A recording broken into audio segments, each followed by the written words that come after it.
You are 20, standing at the base of a wind turbine, looking up 260 feet of ladder. The climb pays $23.10 an hour. 6 years later, the same climb pays $138,700 a year.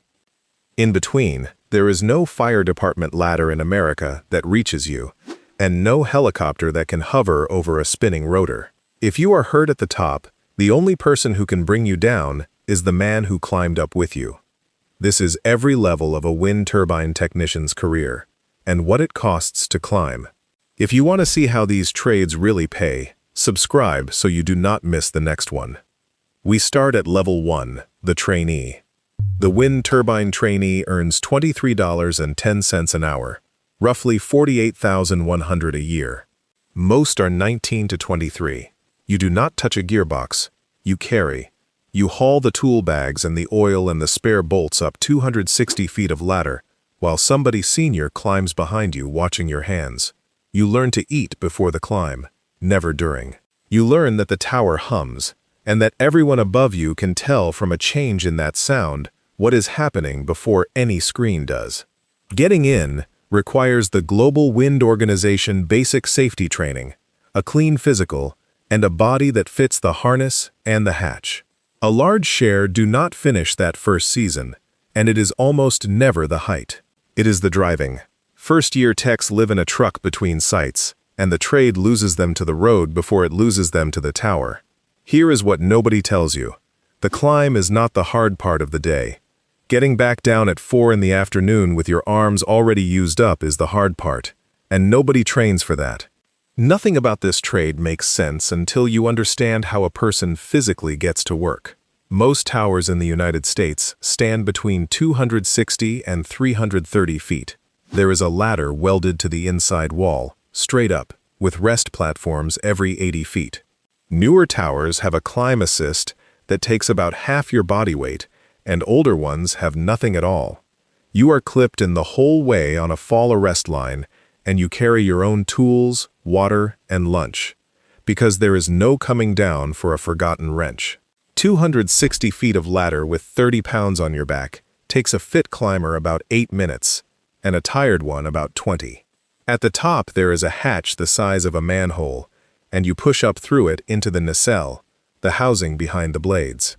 From the ground, that housing looks small. Inside it is a school bus full of machinery, with a walkway down one side about as wide as your shoulders. The traveling technician earns $29.40 an hour, roughly $63,700 a year. Most are in their 20s. You are on campaign now. A campaign is a fleet-wide repair. The same part replaced the same way in 140 machines, and it moves you from Texas to Iowa to Oregon across 11 months. You get very good at one procedure and do it until you can do it in the dark. Getting here requires 1 full season in the field, an up-tower rescue certification, and a willingness to live in hotels, and that third one is written into the job posting as travel, 90%. A steady stream leave inside 2 years, and the reason has nothing to do with the work. They meet somebody. Here is what nobody tells you. Campaign techs are the best hands in the industry and the worst paid per hour, and the man who earns less on paper than a site tech usually drives the better truck. That gap has one cause, and it explains most of the arguments in this trade.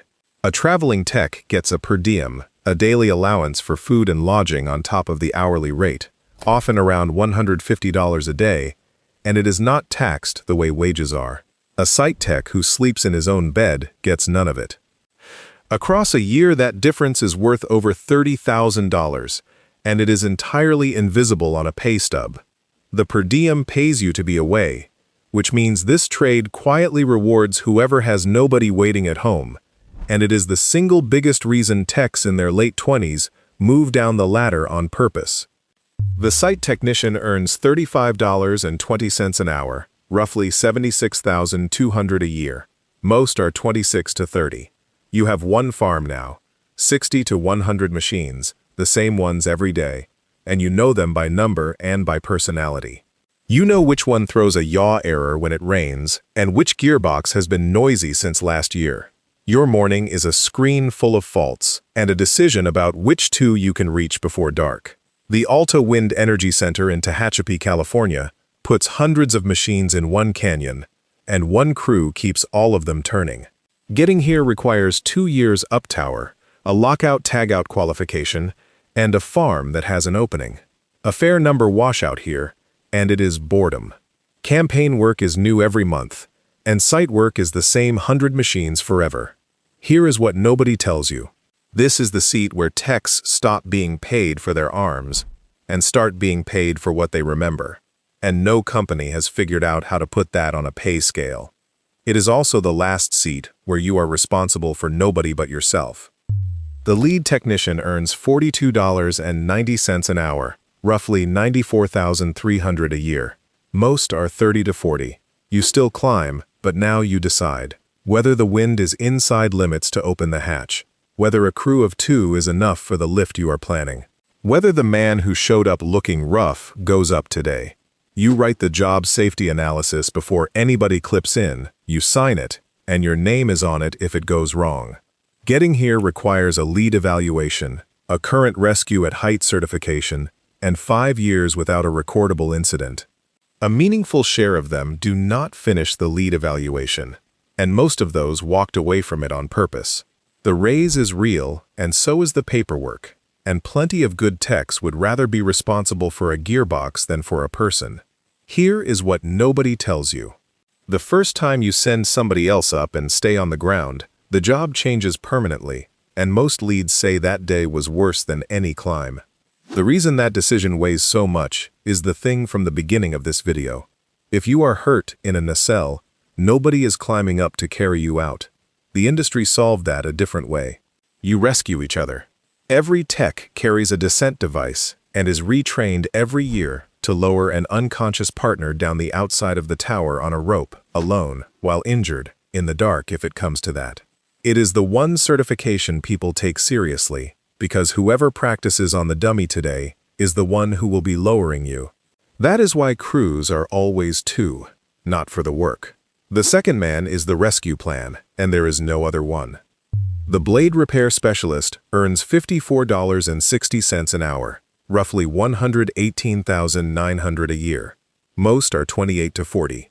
You leave the tower now, you hang off the side of the nacelle on rope and work on the blade itself, out over open air, patching leading-edge erosion and laminate cracks with epoxy while the whole thing sways.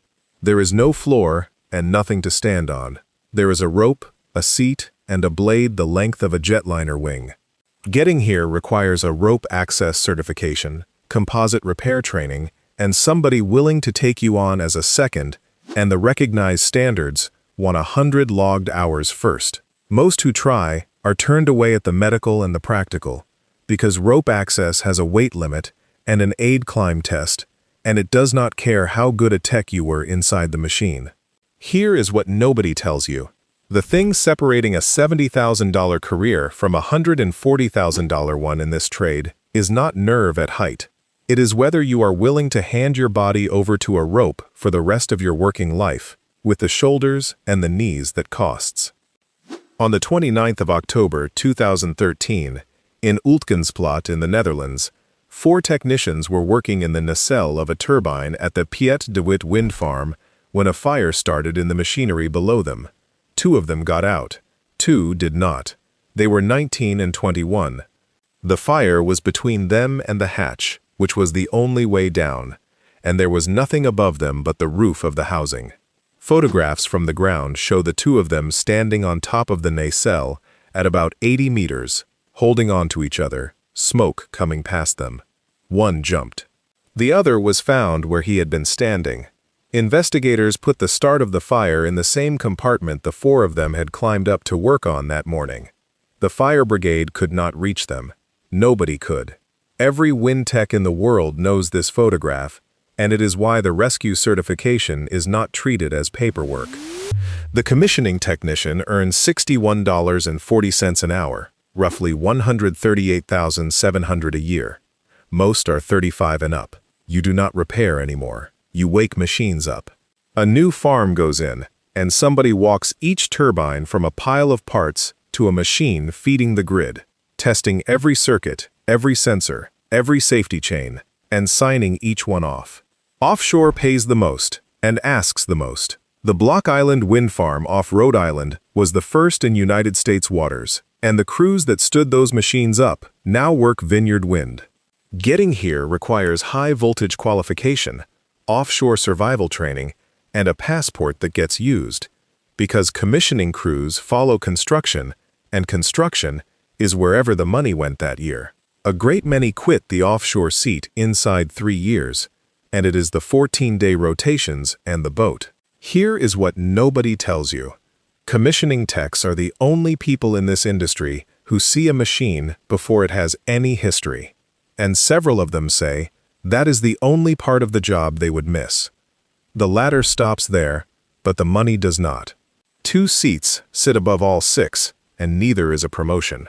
The independent contractor works outage season only, charges $1,100 a day plus travel, is out about 7 months, and takes home more than any lead on any site, with no insurance, no pension, and one bad shoulder between him and the end of it. The trainer moves into a training center to teach rescue and rope access, earns less on paper, and stops climbing at 50 instead of 40. A 55-year-old blade specialist can tell you which of those made the better trade, and it is usually not the one with the day rate. Trainee, $23.10 an hour, carrying the bags. Traveling technician, $29.40, living in a hotel. Site technician, $35.20. 100 machines, known by number. Lead technician, $42.90, signing the paper. Blade repair specialist, $54.60, hanging off a rope. Commissioning technician, $61.40, waking the machine up. A large share never finish that first season, and most never pass the rope test. The height is not the price of this job. The price is that the second man on the ladder is your only ambulance, and you will be his. Next, every level of an anesthesiologist.